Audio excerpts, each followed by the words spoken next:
या न्यूज बुलेटिनचे सहप्रायोजक आहेत गोकुळ.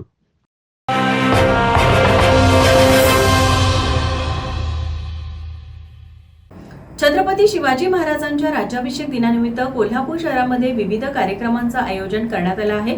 शिवाजी चौक इथं सकाळी 10 ते 2 या वेळेस स्वराज्यासाठी रक्त सांडलेल्या अगणित मावळ्यांप्रती कृतज्ञता म्हणून रक्तदान शिबिराचं आयोजन आम आदमी पार्टीच्या वतीनं करण्यात आलं होतं. यावेळी 50हून अधिक जणांनी रक्तदान केलं. वैभवी लक्ष्मी ब्लड बँकेतर्फे हे रक्त संकलित करण्यात आलं.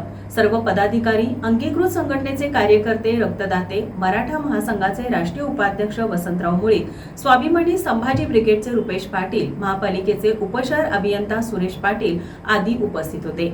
यावेळी टीव्ही नेक्स्ट मराठीशी आम आदमी पार्टीचे अध्यक्ष संदीप देसाई यांनी संवाद साधला.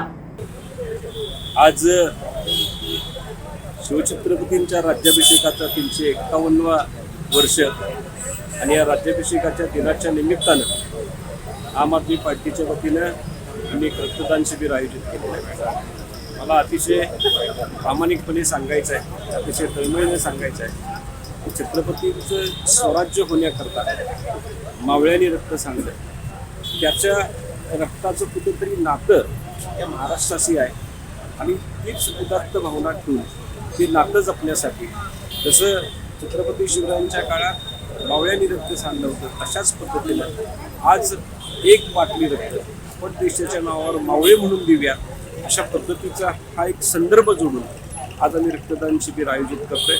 आणि या रक्तदान शिबिराला सर्वच लोकांनी सहभागी व्हावं अशी मनापासून विनंती करतो. जय हिंद.